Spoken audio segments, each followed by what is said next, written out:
kang lalapit. Huwag kang lalapit, sabi!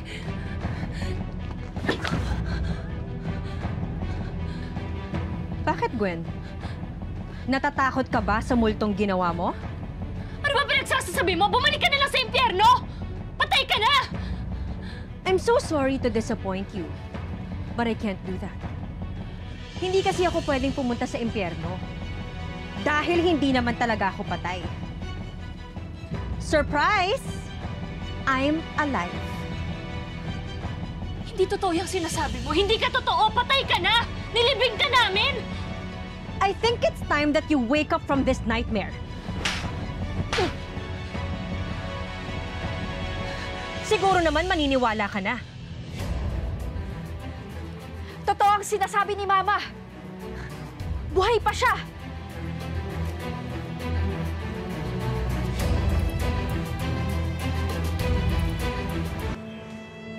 That's not true! That's impossible!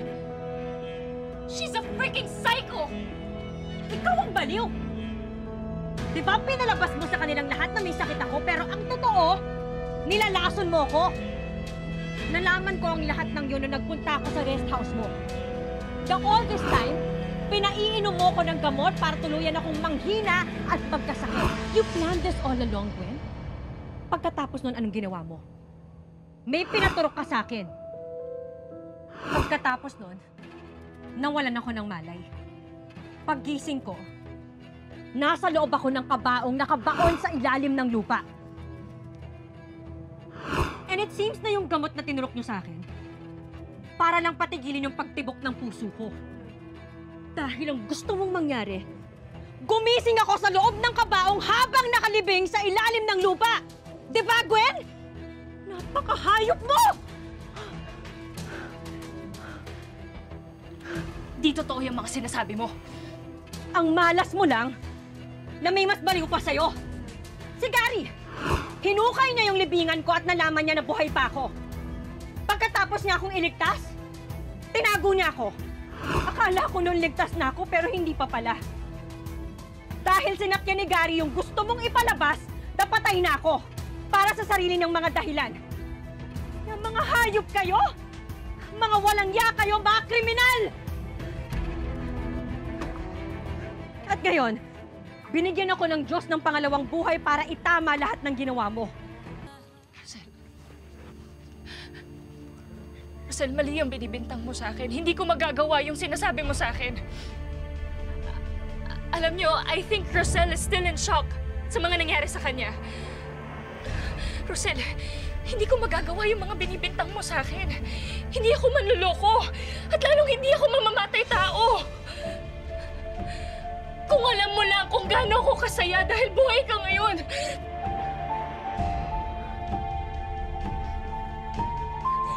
Bakit ko sasaktan yung anak ng asawa ko? Hindi mo na ako mauuto ngayon.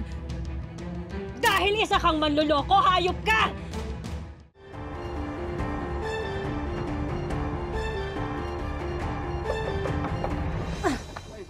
Saan ba pumunta, ma'am? Ma'am, bawal ka dyan. Ano yan?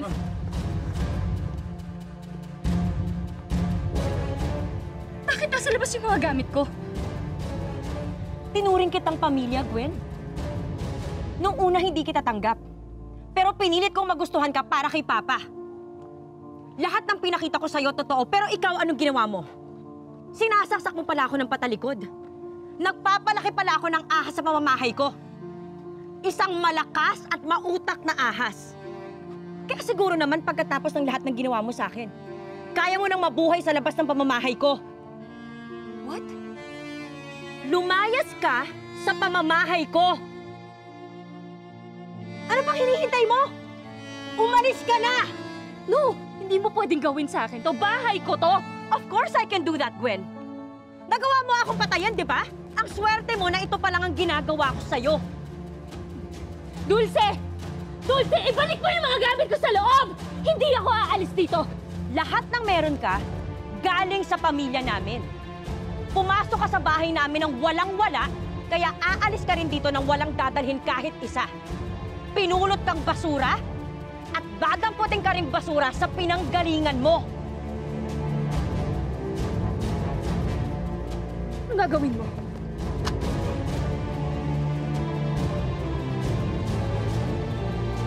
How dare you? Alam mo ka mo. Pakitapon na nga tong pinakamalaking basura sa bahay na to! No! Ano ba? Ano ba bitawan niya? to, Rosel! Ano ba? Rosel! Itapon niyo na mabuti yan para hindi yan pakalat-kalat at siguraduhin nung hindi yan babalik dito! Ilan, quit! Hindi niyo ako palayasin dyan! Ano ba? Ano ba, Rosel? Rosel, buksan mo to!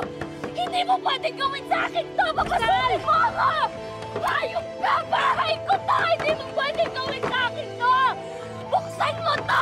Hayop ka! Hayop ka! Hindi mo pwedeng gawin sa akin to! Rosel! Rosel! Rosel! Buksan mo to! Hayop ka!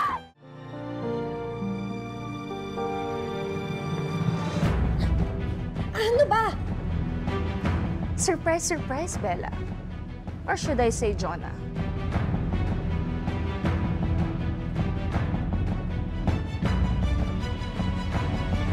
Ano ba, Mamita? Nasasaktan ako!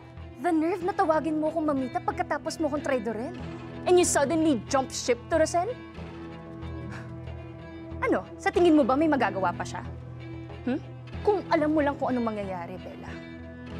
Eh, talaga namang pinatay mo si Mama. Ginawa mo yun ang hindi namin alam. Hindi yun kasama sa plano. Well, hindi ko obligasyon sa inyo sabihin lahat ng plano ko. You, your lolo, and your lola, hawak ko kayo sa leeg. Lahat ng galaw nyo, pati yung paghinga nyo, hawak ko. Hindi na ngayon. Hindi ko na kaya yung mga pinaggagawa mo. Lalo na yung kay Mama. Hindi na mauulit yon. Kaya this time, pipiliin ko yung tama. Ano? Magsasalita ka? Ibubuking mo yung sarili mo? Sige, subukan mo. Sisiguraduhin kong hihilahin ko kayo pababa ng lolo't lola mo. Ako, I can survive. I have all the means para protektahan ko yung sarili ko. Eh kayo? Kaya kapag nagsalita ka at nalaman ni Rosel lahat ng pinaggagawa mo, sa tingin mo ba mapapatawad ka niya? Lalo na, mas matagal mo na siyang niloloko. Kaya isaksak mo dyan sa kokote mo na hindi ikaw si Bella. Jonah.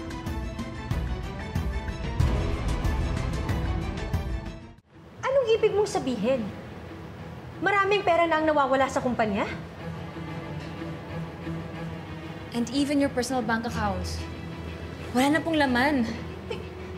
Paano nangyari lahat ng to? Ever since nawala kayo, paunti-unting nawawala ng pera ang bank accounts ninyo. And it was transferred to another account. Teka. Sino naman palang pwedeng gumawa ng ganitong klaseng bagay?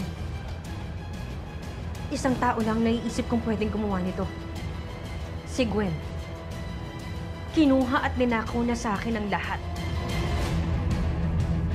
I'm sorry, Mrs. Abad Montesillo, pero nabasura ang kasong isinampa natin sa fiscal level pa lang due to insufficient evidence. So wala na lang akong habol kay Gwen? Basta-basta na lang na malulusutan lahat ng mga kasalanan ginawa na sa akin? Lahat ng mga perang kinuha at ninakaw niya? Unless may matibay na ebidensya, uusad ang kaso. Pero tungkol naman sa pag-withdraw, mukhang may connection siya sa loob. Kaya niya nailabas ang ganong kalaking pera in less than 2 months. Napakawalang yan niya. Mama. Paano ko mababawi ang lahat ng yun kay Gwen? Lahat ng perang pinaghirapan ko at ng pamilya ko na dapat para sa mga anak ko. Hindi ako papayag, attorney. Hindi ako papayag na makuha ng lahat ng hayop na yun ang lahat ng kayamanan ko. Hayop talaga yung si Gwen.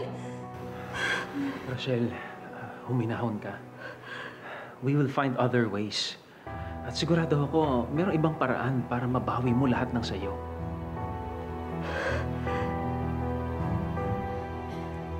Mama, pwede ko po ba kayo makausap? May gusto lang po ako sabihin tungkol kay... Ang kapal na mukha mong pumunta rito? Matapos ng lahat ng ginawa mo sa akin? Wala kang lugar sa pamamahay ko, Gwen! Correction. Pamamahay ko.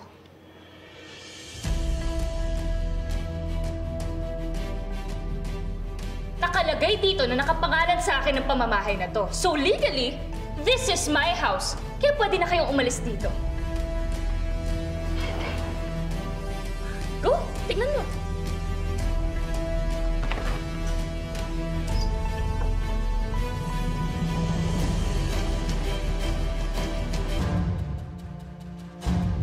Hindi ito totoo. Peke itong dokumento mo, attorney.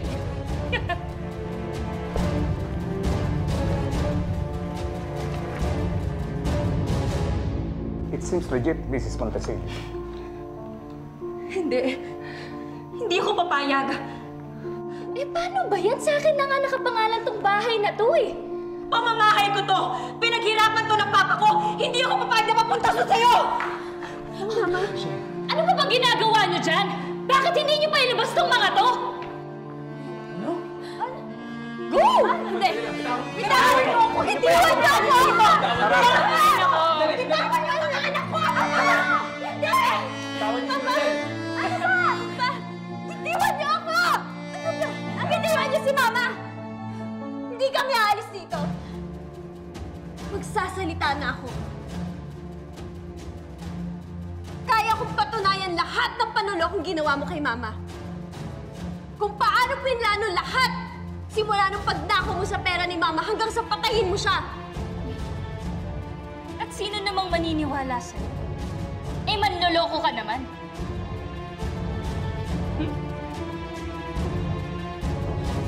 Huwag mong ibahin yung usapan. At bakit hindi? Bakit hindi mo sabihin sa kanilang lahat ang pinakatago-tago mong sikreto? Lalong-lalo na kay Rosel, Bella.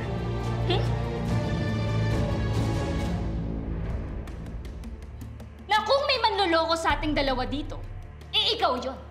Na all this time, you're just living in a big lie. Oh, 2 counts ka na doon. Manloloko ka na nga, sinungaling ka pa. Ikaw yung manloloko! Ikaw yung sinungaling! At anong tawag sa'yo, ha?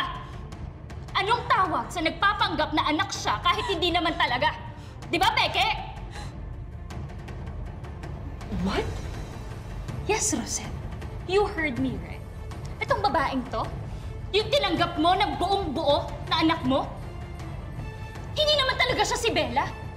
Hindi mo siya totoong anak dahil isa siyang Peke.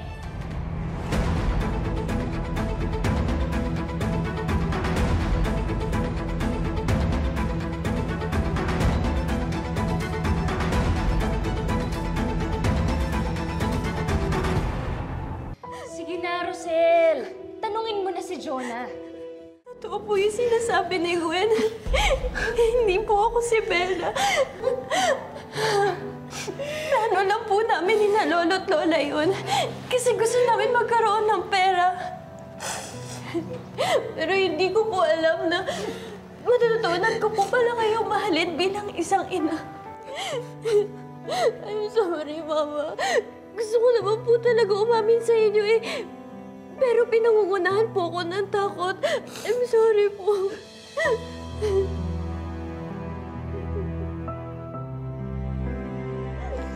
Huwag mo akong hawakan! At huwag mo akong tatawaging mama ko, hindi naman talaga kita tunay na anak!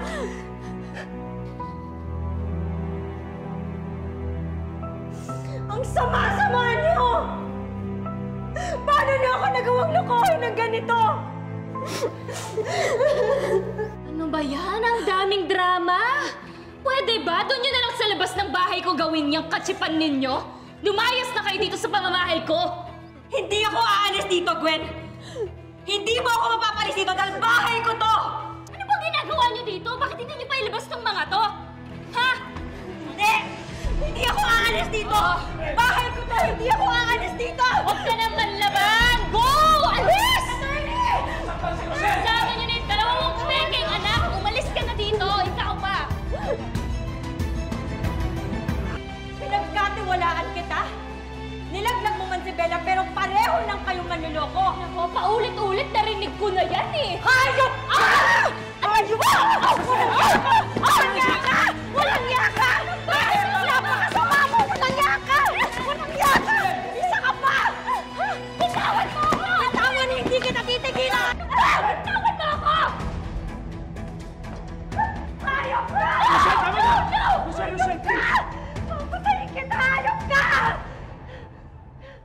ilang beses mo akong saktan. Hindi niya mababago na walang-wala ka na. Lahat ng sayo, nasa akin na. Lahat ng para sa akin, nabawi ko na! Wala nang natira sa'yo, Rosel, kundi dalawa mong anak! Dalawa mong peking anak! Hindi pa tayo tapos. Pagbabayaran mo lahat ng ginawa mo sa akin. I will make you pay for everything. Naniyang tugo mo, kulang pa para ipangbayad sa lahat ng kasalanan ginawa mo sa akin. Napulot namin si Bella. Inalagaan. Kaya nasa amin yung bag niya. Pero matapos ang isang linggo, nagkasakit siya. Hindi namin siya mapadoktor. Hindi namin siya madala sa ospital kasi wala kaming pera. Namatay siya, Rosel. Wala na si Bella. Ang lahat na ito ay plano ng apo naming si Elton. At alam niya na si Bella yung hinahanap mong anak mo. Kaya pinagpanggap niya si Jonah na maging si Bella. This is the freaking life, Charisse. Hindi ko akalain na darating tong moment na to. Then let's savor this bago pa mawala. Sino nagsabi sa'yo na papakawalan ko pa to, no? No way. Sa tingin mo ba, walang gagawin yun si Rosel pagkatapos niyang malaman lahat ng tungkol kay Bella? I'm sure magsusumbong yun si Bella. Sasabihin niya lahat ng plano at pwedeng tumistigo yung mga yun. Bakit mo pa kasi binuko yung bata? Well, inunahan ko na sila. Dahil alam ko naman na yung gagawin nila. Besides, meron akong pera. Nasa akin na lahat ng kay Rosel. So go, magdemanda sila kung gusto nila. Hindi ako natatakot. Haharapin ko sila. Pero sa tingin mo ba, magkakaayos pa yung Bella at Rosel na yan? Pagkatapos ang nalaman ni Rosel tungkol kay Bella? I doubt. Ako nga na nakasama niya ng matagal na panahon. Initsapwera na lang niya after she learned everything about me. Yung pa kaya mga con artist na yun? I'm sure by now, nagkakagulo-gulo na sila. Cheers!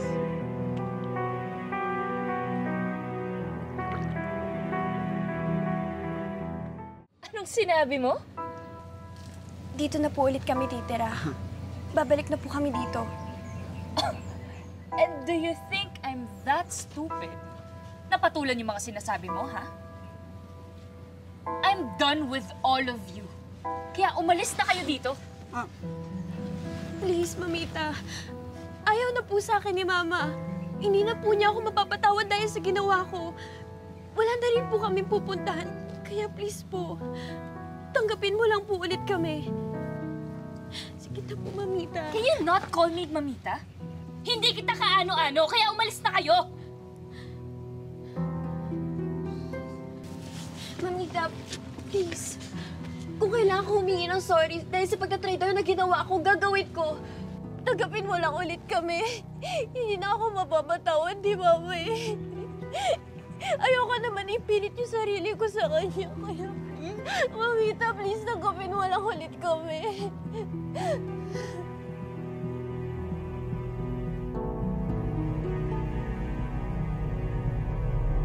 Ako nang humingi ng sorry, Gwen. Kung alam ko lang, napigilan ko sana itong mga to para hindi na umabot sa ganito. At nagpapasalamat na rin ako kasi tinanggap mo pa rin sina Jonah.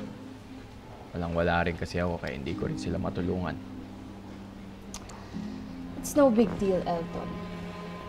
Basta ba malinaw lang yung pinag-usapan natin?